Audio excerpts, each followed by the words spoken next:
Hello दोस्तों, स्वागत है सभी का एक बार फिर मेरे चैनल मैथ्स विद नमन पर। और आज हम स्टार्ट करने जा रहे हैं कंपाउंड इंटरेस्ट। ठीक है, आज हम समझें कंपाउंड इंटरेस्ट क्या होता है और कुछ क्वेश्चन करेंगे उसके। तो चलिए स्टार्ट करते हैं आज की वीडियो। ये कंपाउंड इंटरेस्ट होता क्या है, पहले तो हम समझेंगे सिंपल इंटरेस्ट और कंपाउंड इंटरेस्ट में क्या अंतर है। देखिए, एक तरफ लिखेंगे हम SI और दूसरी तरफ लिखेंगे हम CI। ठीक है, ये चक्रवृद्धि ब्याज, सॉरी ये साधारण ब्याज है, ये चक्रवृद्धि ब्याज है। तो हम देखेंगे दोनों में अंतर क्या होता है। ठीक है तो हम मान लेते हैं, देखिए क्या होता है साधारण ब्याज।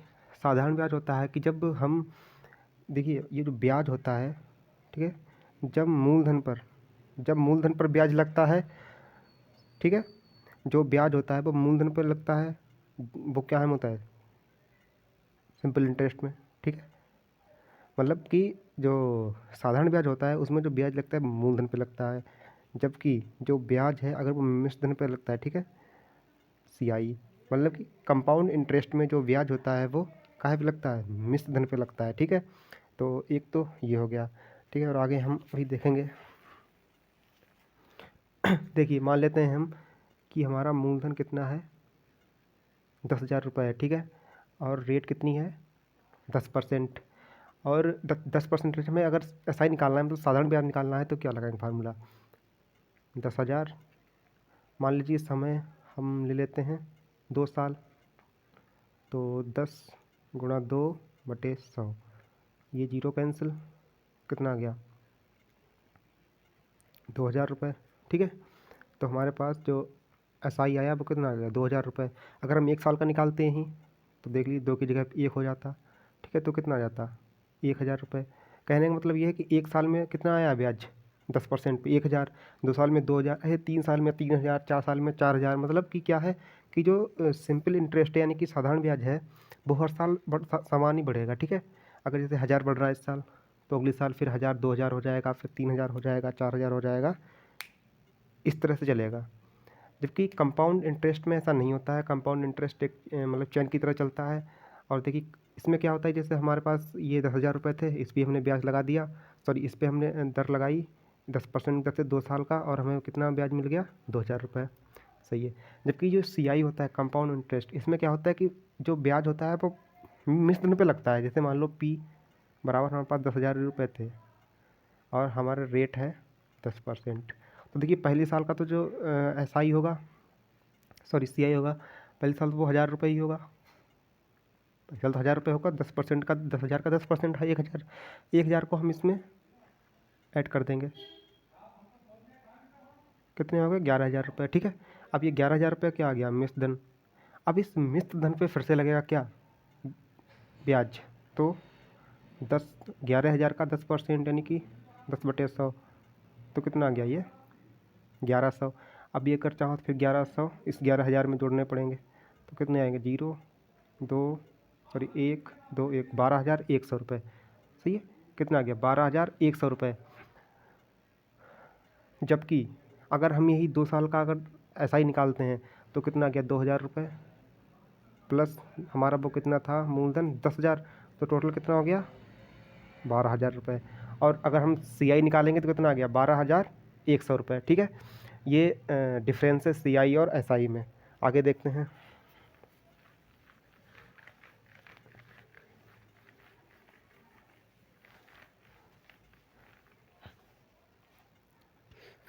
देखिए हम एक टेबल बनाएंगे। देखिएगा आज इस टेबल के माध्यम से हम समझेंगे एक मतलब किस तरह से रेट निकालते हैं। ये इस डायरेक्ट इफेक्टिव रेट जो है हम इस टेबल की मदद से निकालेंगे, और बाद में बताऊंगा कि मतलब क्वेश्चन में इसको किस तरह से डायरेक्ट अप्लाई करेंगे। पहले तो इसको देख लीजिएगा। देखिए हम 10% की टेबल बना रहे हैं, तो देखिए हमारे पास ये इधर ईयर दिए हैं, साल 1 2 3 4 साल, इधर साधारण ब्याज, कंपाउंड इंटरेस्ट, और क्या अंतर आएगा वो डिफरेंस उधर लिख देंगे। तो देखिए पहली साल 10% रेट है हमारे पास। सही है, तो पहली साल तो अगर किसी पर अगर देखो रेट लगेगी, क्या होता है कि कंपाउंड इंटरेस्ट और सिंपल इंटरेस्ट सेम ही रहते हैं, तो यहाँ भी 10% और यहाँ भी 10%, डिफरेंस 0 आ गया। दूसरी साल साधारण ब्याज में क्या होता है कि जैसे मैंने कहा था कि पहले साल 1,000 रुपये, दूसरे साल 2,000 रुपये, 3,000 रुपये, 4,000 रुपये, इस तरह से बढ़ते हैं। तो ये भी 10%, दूसरी साल क्या हो जाएंगी, 20%।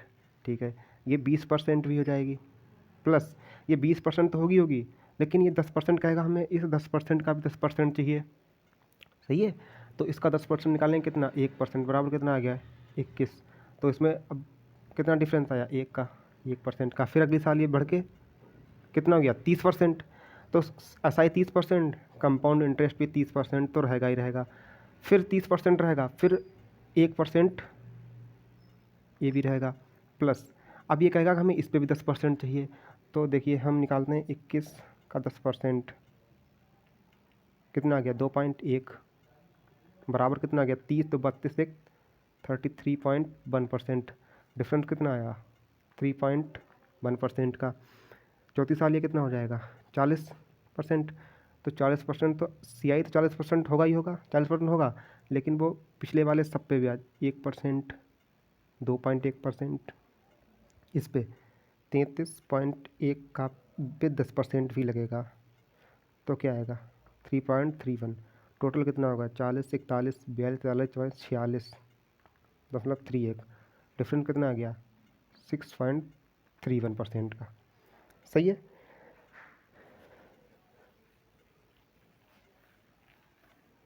ये डिफरेंस आ गया। चलिए अब हम देखिए अब हम इसको डायरेक्ट अप्लाई कैसे करेंगे क्वेश्चन में। देखिए इस क्वेश्चन आते हैं हमारे और हम उसमें डायरेक्ट अप्लाई करना पड़ता है हमें इसे। तो हम देखो कैसे अप्लाई करेंगे इस चीज़ को। मैं कुछ क्वेश्चन पढ़ लेता हूँ, उसके बाद मैं और आगे क्वेश्चन करूँगा और फिर इसका मतलब सही से यूज़ किस तरह से होगा वह बताऊँगा। तो देखिए पहला क्वेश्चन है, मान लो 50,000 रुपये, आर है 7% और टाइम है हमारे पास 2 साल का। तो देखिएगा इस क्वेश्चन को देखें, P बराबर इतना दे रखा है हमारे पास। तो अगर देखो यहाँ क्या था 10%, हमारे पास कितनी है 7%, और 7% का दूसरा साल। ऐसे देखो 10% हम यहाँ लेते हैं, चलो हम 10% ले लेते हैं, यहाँ 10% मैंने ले लिया। अब देखिए 10% का दूसरा साल अगर अगर सीधे याद होगा तो हम सीधे निकाल देंगे। 10% का दूसरा साल कितनी होगी रेट 21% चक्रवृद्धि ब्याज से, ठीक है। देखिए इसका फार्मूला सीधे निकालने क्या होता है कि 2r प्लस r² / 100। अब देखिए 2r यानी कि 20 प्लस r² मतलब क्या ये 100 100 10 का स्क्वायर 100 और बटे 100 ये कैंसिल हो गया, तो 20 प्लस 1, सही है। और इसको हम इस तरह से ना जोड़ के, ये जो 1 है या इसको हम इस तरह से भी लिख सकते हैं और इसको हम यहाँ जोड़ देंगे तो कितना हो जाएगा 21%, ठीक है। देखिए फिर से हम लेते हैं P बराबर 50,000, R बराबर 10%, T बराबर 3 साल का। तो 10%, 10 से 3 साल का कितना था 33.1%, सही है। 33 पॉइंट कितना 31% जो डायरेक्ट इफेक्टिव रेट थी। अगर हम इसको सीधे निकालने अगर चाहें तो फिर हम इसको सीधे कैसे फाइंड करेंगे। देखो इसका फार्मूला क्या होता है। तो देखिए 3r कितना हो जाएगा 30 इंटू r², 3 गुणा 100/100 इंटू r³ 1000 बटे 100। 2 जीरो कट गए, 2 जीरो कट गए, ठीक है। और देखिए ये जो 1 अंक होता है वो हम यहाँ जोड़ेंगे। अगर यहाँ 3 अंक होते, ठीक है, अगर जैसे 30 पॉइंट, अब यहाँ होता 4.5 या इधर प्लस मान लो, तो ये जो है यहाँ जुड़ेगा, ये दोनों उधर रह जाएंगे। तो देखो 1 अंक है तो यहाँ जोड़ देंगे हम, तो ये 33, सही है। प्लस चाहे कर लो, इधर कितना बचेगा 1.0, ठीक है। अब बीच में तो पॉइंट लगा ही है तो हम इसको किससे लिख देंगे 33.1%। ये इसका डायरेक्ट निकालने का इफेक्टिव रेट निकालने का फार्मूला है, ठीक है। इससे हम डायरेक्ट निकाल सकते हैं 2 साल 3 साल की, इस तरह से।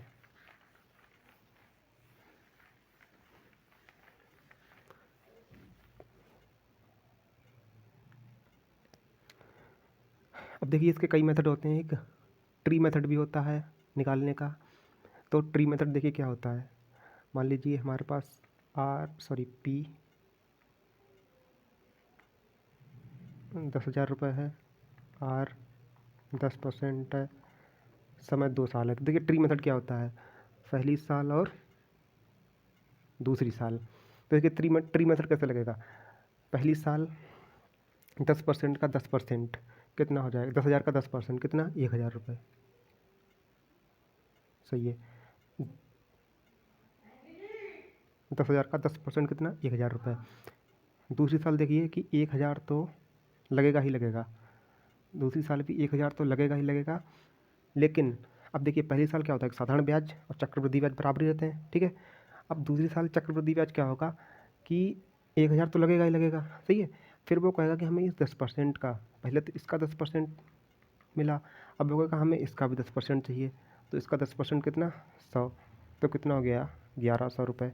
और ये कितना था, 1,000। तो टोटल दो साल का कितना हो गया चक्रवृद्धि ब्याज, 1,000 और 1,100, 0 0 1 2, कितना, 2,100 रुपये। सही है, आ गया इतने 2,100 का। 3 साल का होता, अगर 3 साल हम ले लें यहाँ पे, तो देखिए 1,000 तो लगेगा ही लगेगा, फिर ये इस पर भी 10% लगेगा, तो कितना हो जाएगा, 100। इस पर भी 10% लगेगा, कितना हो जाएगा, 100। सॉरी, इस पर 10% लगेगा 10, और इस पर भी 10% लगेगा, तो कितना होगा, 100। जोड़ेंगे तो कितना, 1,000, 1,200, 10। अब टोटल जोड़ लेंगे तो 1,210 इसमें और ऐड कर देंगे, 0 1 3 3, 3,310 रुपये। सही है, ब्याज 3 साल का। इस तरह से ये हो गया ट्री मेथड। और नेक्स्ट रेशियो, जो फ्रैक्शन मेथड है वो सबसे सही मेथड है। फ्रैक्शन मेथड क्या होता है, देखिए मान लीजिए हमारे पास P बराबर 10,000 रुपये दिए हैं। सही है, मैं क्वेश्चन लेता हूँ एक,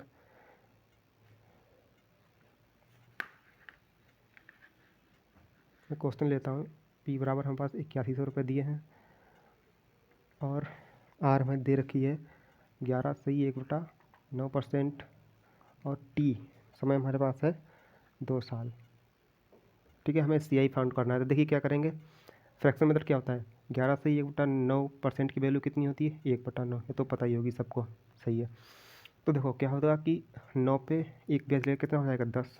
9 पे एक ब्याज लगा कितना हो गया, 9 से 10 हो गया, कितने में, 1 साल में। और देखिए जो चक्रवृद्धि ब्याज होता है, क्या होता है कि अगर हम इसको स्क्वायर रूप से बढ़ता है, ठीक है, तो अगर यहाँ 9 है तो 2 साल में कितना हो जाएगा, 81, और इधर 10 से 100। सही है, इसका हमने स्क्वायर कर दिया, इसका भी स्क्वायर कर दिया, 81। तो ये क्या था, P यानी कि मूलधन इतने से और इतना हो गया, ये क्या था, अमाउंट यानी कि मिश्रधन। तो मिश्रधन माइनस मूलधन, अमाउंट कितना आ गया, कितना आ जाएगा अगर घटाएंगे तो 19 रुपये। तो ये ब्याज हो गया हमारे पास, ठीक है। और हमें मूलधन दिया कितना है, 8100 रुपये, और जबकि यहाँ कितना, 81 रुपये, यानी कि 81 की वैल्यू कितनी है, 8100 रुपये। तो हमें निकालनी कितनी है, 19 की वैल्यू। तो 8100 बटे 81 गुणे 19, ये कैंसिल हो गया, 100 गुणा 19 बराबर कितना आ गया, 1,900 रुपये हमारा आंसर हो गया। सही है, ये हमारा एक क्वेश्चन हो गया।